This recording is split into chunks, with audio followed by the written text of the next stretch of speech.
Happy ReZero Day. And what do you notice here, guys? Fat Aina Koji. Wait a minute. Code and ReZero Day? Click link in chat to join live? Hey, have you thought that rather than just fucking waiting for the YouTube content where it's just all edited, that you could maybe, just maybe, show up to Twitch? I literally go live from my phone with the monitor, you know, right there. And if you just click on that link, bang, what happens? Oh my God, you can watch the entire thing for free. Well, you're gonna get ads, but anyways. Okay, that's how that works. Okay, lock in. This is called Shala's Deadly Secrets and Subaru's Difficult Climb Up. ReZero Season 4, Episode 5. Shoutouts to AniNews. Let's get it. Little by little, the secrets of the tower are being revealed to us. Yeah. The anime is doing a fantastic job maintaining the mystery of it all, but in the novel, there's a lot of interesting developments being made in between all that. I personally... What's the mysteries that we have? You know what I mean? I feel like we're just getting started, that there's not even really questions. Like, the question, obviously, the biggest one is, why is Subaru Flugel? What is this reference, right? I don't think that's ever going to get answered until, like, the very end. I guess there's the nature of the Watchtower and this, you know, tests that we're doing. The Book of the Dead, right? What's the purpose of all this, right? So there are some like overall general questions, but like I want some juicy shit that relates to, again, the main plot, like the Witch of Envy. What's the seal doing down there? What's Subaru's, you know, why did Flugel make it such that we're trapped in here even though we don't have all the witch factors, right? I gave an analogy of you're pulling up here to an endgame destination where you don't have the requirements met, as in to release the seal, right? 3 out of 7 witch factors. Yet Flugel still put in a restriction where you can't leave. You have to do something. So here, right, there is a goal. He wants us to know something. What could that be? Things like Meili's past and Julius's duel in Vollachia weren't just the brief mentions the anime made them out to be. The novel provides a lot more details, and I think it's because they're laying the foundations for elements that will Another question, I guess, is, right, that Shala, what is she, right? If you think about like the different species that exist in ReZero, what is that? Human, demi-human? Right, within the demi-humans, maybe you got like 4-armed people, like Kurgan, like multi-armed people, right? You have Mobbeast, you have spirits, and if she's not a human, nor a demi-human, nor a spirit, just by choice of elimination, we're kind of left at Mobbeast. And could she be a Scorpion Mobbeast? There's a lot of scenes again with Meili and Shala just like together. I doubt that Tape would do that just for random shits and giggles. But I think it's very hinting that she is a Scorpion Mobbeast, and there's gonna be some crazy transformations that may happen, hinted by her phrasing of like, oh, you know, I got to keep my body, right? So what's her true form? What happens when we break a rule and we try to leave? Is she gonna turn into a Terminator Scorpion? Details, and I think it's because they're laying the foundations for elements. Another thing though is like, her mom told her to wear this, which makes no sense to me. I don't even know how Mobbeasts have parents and they communicate. I would love to see a natural documentary about that. I think it's because they're laying the foundations for elements that will show up in the future. So, whether you're curious about those additional developments or just want to know more about what's going on in the anime, stick around as we'll cover all of that. But Let's first, get started. Episode 71. No ad? Stick Swinger, covering chapters 3 and 4 from volume 22 of the light novel. With the 3rd floor Teijida now unlocked, Subaru could only rant about how impossible the test would be for anyone else. That much we saw for ourselves, but in an interesting statement Shala would make after, Subaru should have been happy the constellation test was at least solvable. Had the test been given by someone like Reed, then Shala didn't put it past him to leave a clone of himself and not let anyone through unless they could beat him. Yeah, but this is why, like, we were asking, well, if everything here is specific to Subaru and what he can do, what's the point of having a party? Well, Ulysse is going to come in handy for this test, right? So I guess Flugel kind of like predicted that Natsuki Subaru will arrive here with, you know, a competent party that can handle all things, even though Subaru is the core in solving mysteries. That to her was what she would consider impossible. So, with knowledge of a different universe seeming like the least of Subaru's problems, he could only move on and focus on the task in front of him. The archive of books Beatrice couldn't be happier to be in. Not because this was a place where she spent 400 years of her life, but You would think she'd be traumatized and PTSD from this and want nothing to do with libraries or books anymore, you know? rather because it was where Subaru told her to choose him. Yeah. A library such as this wasn't a place Beatrice could forget no matter how hard she tried. Now, there was no denying it was. You know what's annoying? That we have all the information in the world, but we can't do anything about it.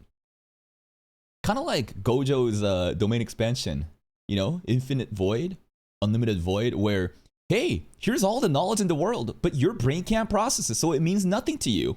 Like, this place has so much information. We could literally read more lore about like the witches if we wanted to, but there's too many goddamn books and we can't find it. So it's just like, hey, fuck you, right? There's all this info, fuck you. What are you gonna do about it? Interesting how we found T-Phone's book first, though. That was really cool. Wonder if that was just like a coincidence or has something to do with us maybe being near T-Phone's remains in Pristella recently. Now, there was no denying it was Subaru who had gotten all of them to the point they were now, so naturally such a feat was deserving of praise. Amelia would display it with blind faith and absolute trust. Blind faith. Beatrice with her loving affection, then even Julius. I think blind faith and absolute trust is kind of dangerous and honestly a flaw, but like, I think Subaru earned it. With his modest sincerity. They were all things Subaru once yearned to attain for himself. It was now that he actually had them, though, that the sense something was wrong kept bothering him. For some reason, he just couldn't be content with the way things were. Sure, these people close to him now saw him the exact way he wanted them to, but Subaru was now doubting whether he actually deserved that. Oh, it's I forgot the name for that term. It's a line where you feel like a fraud. What is that? It happens a lot of times at new jobs too. Imposter syndrome, that's the one. Yeah, he's an imposter, sus. He wondered if he was truly worthy of all their respect like that. Now, their deliberation of the books would continue just as we saw, then it's once we get to the story of Tufon that can pretty much be summed up like this. That's crazy. That pronunciation is the craziest I've ever heard. This goes even beyond the sin of Echidna pronouncing Ram as Rem every time. At least Echidna sticks to like the English normie way of saying it, Typhon, right? I get it. Hey, I get it, okay. But I like to be a weeb, right? The inner weeb in me makes it like I'm gonna say it the way that the voice actors say it. And that is consistent in my English dub reactions on my second channel for Beyblade. There's a character named Ryuga in Japanese, but we watch it in English dub and they call it Ryuga. So I call it Ryuga, okay? But AniNews here is neither saying Typhon or T-Phone. Instead, listen one more time. Listen up. To the story of Tufon that we get to this once we get to just as we saw that once we get to the story of Tufon that we get to the story of Tufon that where the fuck is the U coming from? Tufon? Tufon? Nah, you're trolling. You neither are going with the voice acting way, the weeb way, or like the normie English way. And now you're saying Tufon. Nah. Is AniNews an AI bot? Is he the AI? Nah, he streams like he's a real person. But that Tufon, I'm on to you, bro. That can pretty much be summed up like this. In a world where there's an infinite multitude of possibilities, every action can be judged into two categories. Okay. Deeds that were just and deeds that were wrong. That's just stupid. And you know what? Even this is pretty absolute, but I can go with it. It's just like off of one violation, then you just kill somebody. Again, a human being can't be perfect. That is the nature of humans. And I actually love that this witch has no understanding of humanity and just judges them based on something that no human could pass, no reasonable human could pass. You're gonna have crazy people that probably think that they can pass it, though. They probably will because they're fucked in the head and they believe it. Not many would consider such in the black and white way that Tufon does, but it was her curious upbringing that made Yo, the dad has so much aura in the light novel. What the fuck? Whoa. Dude, this looks terrifying. And I love how the dad always took her daughter, gave her front row VIP seats so she can get blood splattered on her face with a blue rose every time. What a good dad. It's so. You see, while her father's intent was certainly a noble one, Big the boy. instillment of his ideals was done far too hastily. Tufon had grown up watching so many people be executed that she sooner learned the appropriate punishment for sins than she did the sanctity of life. I mean, the dad just wanted to teach her like what is right and wrong. in a really fucked up way. To show a child this constant executions of criminals, to show that, hey, Tifon, this is what happens to bad people. You know what? I don't blame the girl for just turning like that. Now, I wonder who's the mom. Who's the mom? Because, like, the dad just feels like a regular person. He's an executioner. Looks like a butcher. Mom? I don't know. They're keeping that a mystery. So, with only an understanding that sinners needed to be punished, what Tufan sought was a scale by which she could judge evil deeds as evil. Crime and punishment were influenced by many different factors though, so for this girl who knew nothing of compromise or resignation... And there's constantly this theme of blue flowers. What is up with Tifon and blue flowers? I don't know. Tufan struggled to find an answer for herself. I'd like to think that it maybe have to do with their mom, who knows? It was only after her father accepted her crime without punishment that's when Tufan found her scale. See, I think the dad should have beat her there. It's gonna sound fucked up, right? But the dad literally told her, hey girl, it's not a big deal. You apologize, you confessed your sins, and that's what matters. And she's like, okay. And then the witch factor like awakened. What was that? Did she already have a witch factor? Because like, how does this work? We've seen Betelgeuse take the remains of most likely Flugel's bones in season 2, and then took it, and then he got the sloth witch factor. Also kind of crazy that, like, why would Flugel's bones have the sloth witch factor? I guess he himself had the witch factor of sloth back in the day. Betelgeuse also talks about how he's not worthy of it.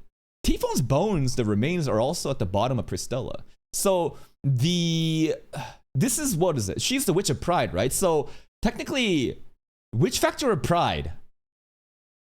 Someone has to eat the bones or like be around when you, I guess, like, if someone dies and you're not like there in proximity, then the witch factor is tied to the remains of that body. Because like, look at how Subaru got sloth, greed. Who knows what happened to envy, right? Like, she was like, he killed him. He was there and he got it. The other people were there too, though. I don't think just like random people just get it. Like there were a lot of other people during sloth and greed's downfall, but he just the ones that got it. There's got to be some condition, anyways. What's going on with her? Sorry, audio issues. 3, 2, 1, let's go. If a sin worthy of being punished existed within a person's heart, they would be judged accordingly. Such was how the... Oh, right. I was saying all that is to say the father should have beat her, and then maybe she wouldn't have judged those sinners like that. Witch of Pride came to be. What? Would be judged accordingly. Yeah? Such was how the Witch of Pride came to be. Pride mentioned. This was the story Subaru was bearing witness to, not with his mind, his head, or his body, but rather with his very soul itself. Yeah? That's right. His soul was what was pulled into this book, and it was his soul that The Subaru soul. was struggling to tear back out of it. Books and This meant souls. Subaru got to experience everything the same way Tufan did. Everything from the smell and taste of the blood, all the way to the feeling and weight of countless lives shattered. So, vicariously does well to describe that sensation, You as just Subaru live it. essentially experienced Tufan's life the same way she did. Julius had done the same with Belleroy, but what they didn't show after was his hesitation in talking about it. At first, Julius was reluctant to reveal his connection, but after Subaru quickly caught on that Julius was hiding something, Subaru wasted no time lecturing him on trust. What a good boyfriend. Man, only Subaru could figure this out. He just knows what's going on with him. Julius would then apologize in the most sincere way he could, after which he would reveal Balroy was one of the 9 divine generals. Oh, hey, we got some R for the guy. This is like the 9 divine generals of Vollachia. Sounds cool, right? It's like the Akatsuki. It's like, you know, like the Espada. It's like these groups of people, you know, like elite factions. I love that in shows. The group exclusively considered to be Vollachia's strongest warriors. Ooh. How strong were they? Very Well, strong. If not for Lagunica's covenant with the dragon or the existence of Reinhardt, there was a good chance Lagunica would struggle to compete with the military strength of Vollachia. Lagunica fucking fraudulent, bro. They're getting carried by this bum dragon that barely shows up, never shows up, and a fucking Reinhardt. They're getting carried by these two, bro. It's unfair. Yeah. Subaru found it strange that Julius would choose to compare fighting strength this way, but it made sense considering the two nations weren't really on the best of terms. Hey, look, it's Priscilla's place. Badiel, Baron Lestate, damn. Karsten, this is, what's it called? Crucius place, right? When I see Karsten, though, I'm thinking a sentence of a bookworm now, though. Cool map. Now, you'd think Julius killing a foreign general would have started a war, but the circumstances were a lot more complicated than that. You see, this was something he, Reinhardt, and Felix were all involved. Whoa, look at the art above. AniNews, I think, is intentionally covering the head of, you know, these key people, because I guess, honestly, I don't mind out of context spoilers for character designs. It's always cool to see. I love how he shows the, this guy, though. Have you seen this guy before? He shows Beardy in, like, Saint Seiya armor, but he will not show this katana guy, nor this, I think there's one more person here in between, right? There's a interesting design here. And then the red, right? This guy seems to be the centerpiece of Vollachia. And then you have this cute little furry. Cool, cool. So Lugunica Knights has some beef with Vollachia military before. Than that. You see, this was something he, Reinhardt, and Felix were all involved in. They were currently staying in Vollachia, all because the Wallachian emperor had wished to meet Reinhardt. Wow, now, Glaze. Normally, no country would ever let Reinhardt get close to their borders, but this was, as Julius called, a special dispensation. Okay. If not they want to be friends? then the treaties in place prevented Reinhardt from ever leaving Lugunica. Whoa. There was too much risk in allowing him to enter a nation. That's right. There's a literal Reinhardt rule. There is. We literally went over it like last season or something. Like, this is it. He literally has a fucking law where it's just like everyone has to pay attention where his location is. There was too much risk in allowing him to enter a nation he had no allegiance to. So, it was this... Oh, there it is. Okay. Cool, cool, cool. We got to see the full art. Man, look at that. The guy in the middle. Light Yagami looking ass. He looks really important though, right? He's like right in the middle. I guess he might be like the captain of the 9 divine generals or something. This is the guy that the guy that, you know, Julius had beef with, but these two right here. Cool ponytail samurai guy. This person, honestly, hairstyle wise, kind of reminds me of like Amelia stuff, but no elf ears. Probably some crazy magic user is my guess. And this guy just, I feel like it's just the most textbook like unga bunga ora ora just fighter with this armor. Looks cool. I'm just kind of like, what is this pet? It's a cute little furry thing.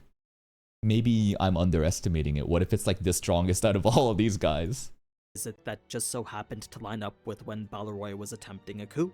A series of events that unfolded just happened to line up with... So, it was this visit that just so happened to line up with when Balleroy was attempting a coup. A coup? A series of events that unfolded just as Julius was having an audience with him. Oh. A duel inevitably emerged from the conflict, one that Julius just barely managed to win somehow. Balleroy basically saved Vollachia then. These dudes pulled up, and then they were gonna revolt from within, and then Julius is like, nah. And then we save Vollachia. Didn't that make us like honorary like citizens?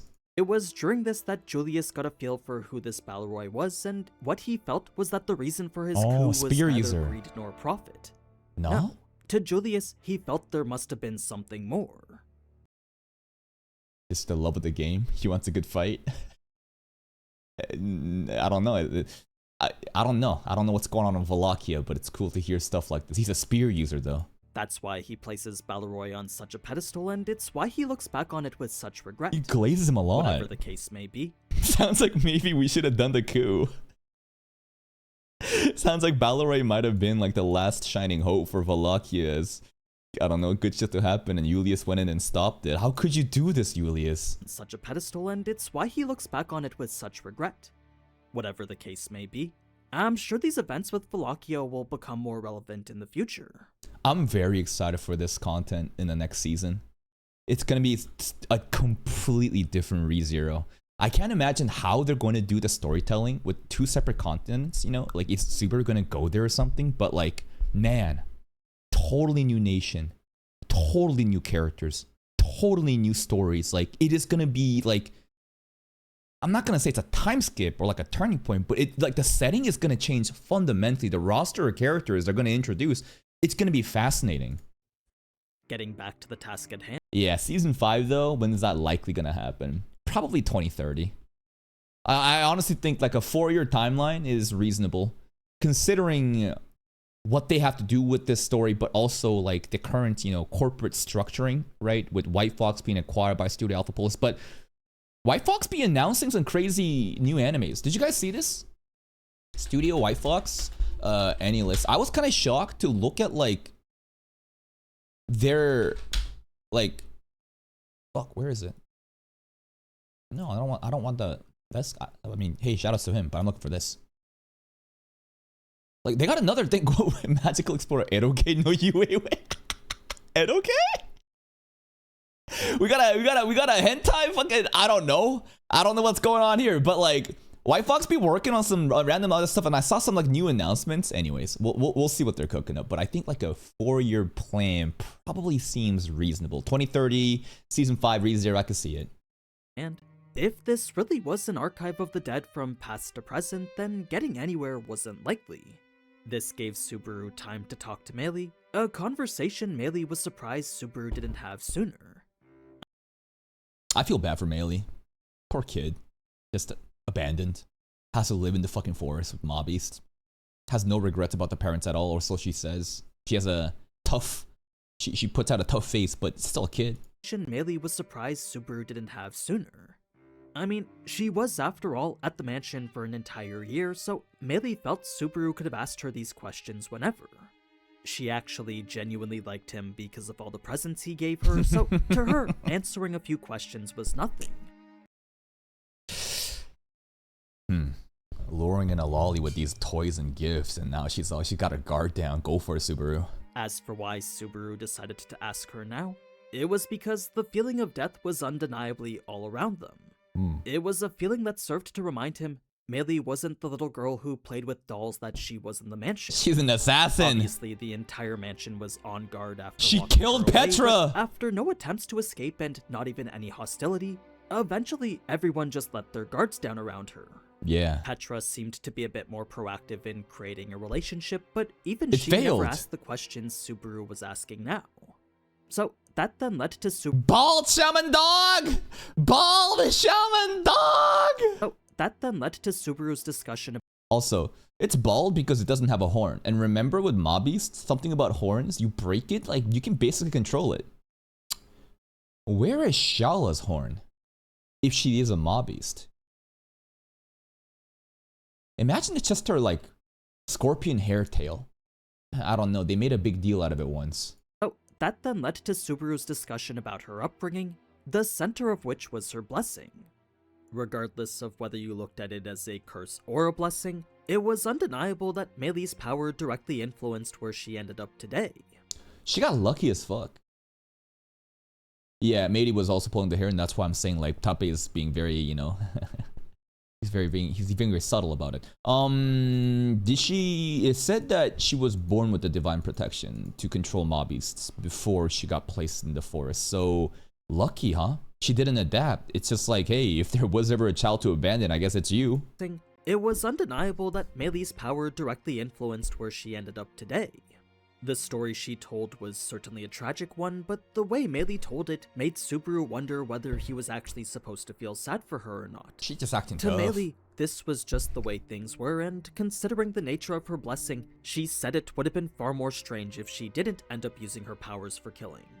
Obviously, that time had passed, but Subaru knew he needed to keep reiterating that just in case. Under no circumstances was Meili ever supposed to kill again. Now, it was... What's her role other than just being sus around Shala and looking cute?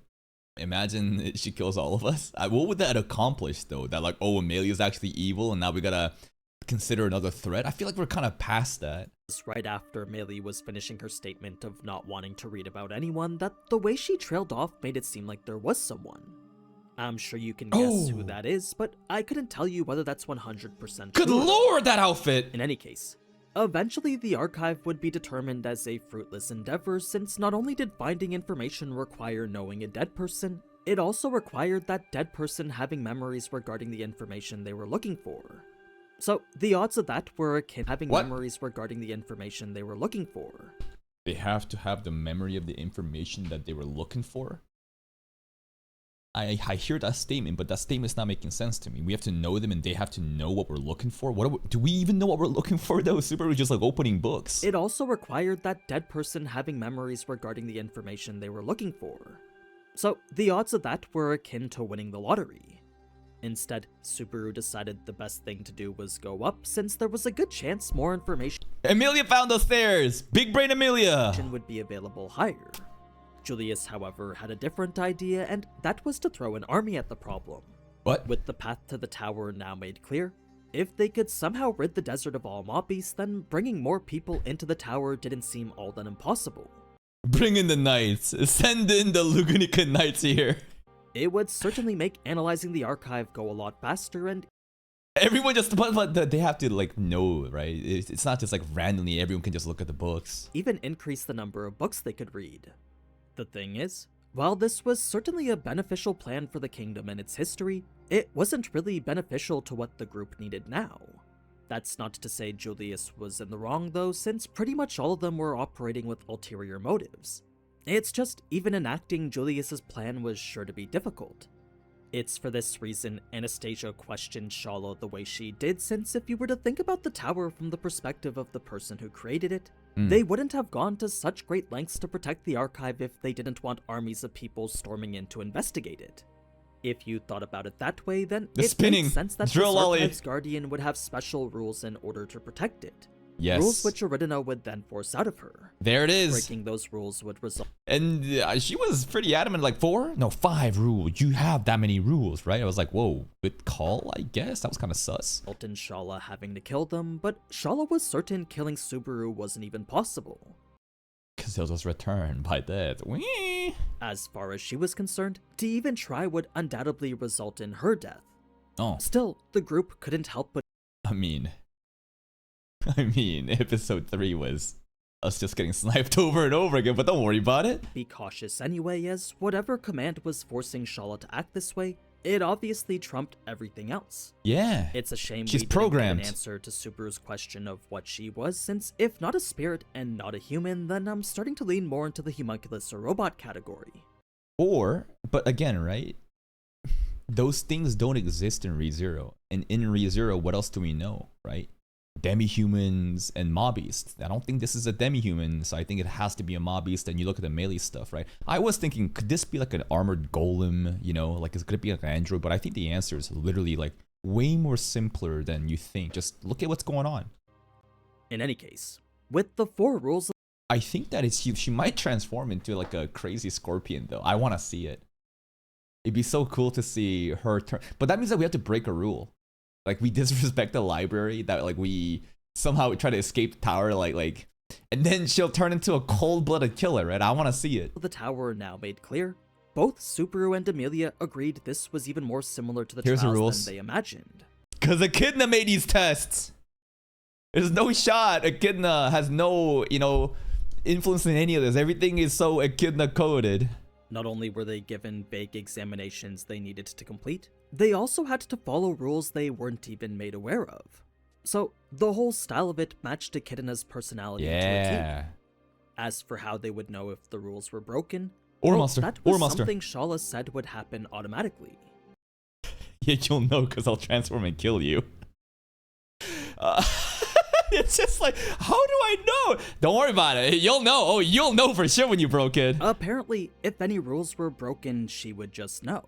Yeah. There was nothing Subaru and the others could do to hide it, and there was nothing Shala could do to hide from it. Whatever force was guiding her actions was unyielding. And the force guiding it is, I think, the eyes. Not really. Basically, I've been looking at these eyes. Like, what are these eyes really? So consider that she is under some sort of pact, contract to adhere to these laws no matter what from Flugel, and these are the... I don't know. Result of it? I don't think this is a byproduct of a pact or a truth or a contract. What could it be though? 3 towers. Ominous. Red, green. Does it make Whatever something? force was guiding know. her actions was unyielding. Creepy eyes. Now, it was while this conversation was happening that Beatrice never stopped analyzing the archive. She had been studying any book she could, not even paying attention to the nickname Shala came up for her. Even Subaru had a tough time bringing her back to reality, as whatever Beatrice was focused on, that seemed to take precedence. She's locked in. It was behavior that was actually a little bit worrisome. Okay. With the miasma still affecting how they all interacted with each other, Subaru needed to make sure he was still on top of it. For now, he decided to just shelve it though, so what came next was the discovery of the staircase. A grand stairway starting on the 4th floor and leading to the 2nd. Judging from the way it just went up, there was no doubt this staircase warped the space around it much like how the desert did. If it didn't, then it wouldn't be long before this staircase just led straight outside the tower. In the end, the staircase would be 10 times longer than that which led to the They were talking about how wide the staircases were before, but this right here is really short. I'm kind of uncomfortable. You could just die. I kind of want to see Subaru just fall off and die of like a death by just like falling off the edge of a stair. the 3rd floor, so at the very least they knew they were higher now. When it came to the start of the test, once again Subaru's head would be filled with a voice that sounded exactly like his own. This time Test he was time. gonna ask if anyone else heard it, but before he could, that's when a mysterious figure appeared. She's really afraid of Reed. She had the most anime reaction of all time, just like bubbling, foaming, like the character acting was fucking crazy. A person whose aura genuinely froze Subaru to his core. If not for his quivering legs making him unable to move, Subaru would have run out This is crazy. You can kind of see his fucking underwear wraps. They censor Reed fan service. the room just like his instincts were telling him to. In the novel, the figure's eventual tone shift would come after taking a quick scan of the room, since unlike the change in scenery we got in the anime, the moment this man had taken in the white space surrounding him, that was enough for him to realize what it is he was here for. It's so funny how he kept repeating NPC lines over and over again. He was actually an NPC. He just kept spamming the test quote. He even seemed to understand this version of himself wasn't the real one. Yeah, he's It was aware. a lot more crude and way more vulgar, but aside from that and everything else we saw in the anime, the novel would display the 3 conditions I mentioned last video.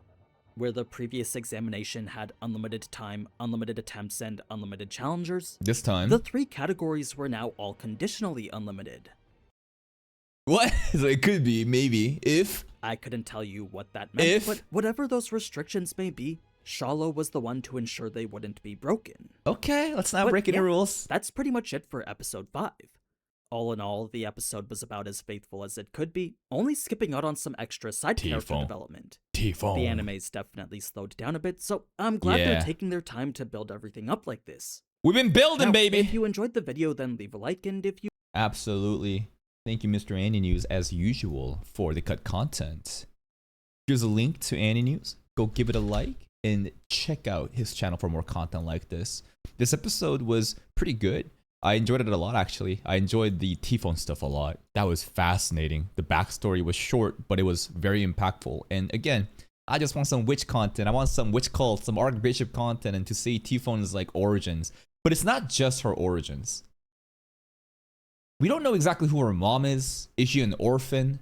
How did she even get the witch factor right? I feel like this is as close to the beginning you can get, but I feel like there's some stuff earlier before that that is being obscured such that like we can't just figure out everything. But overall, cool episode. And now the real season 4 starts, or that's what people are saying. Nah, we'll see what happens. See you next time.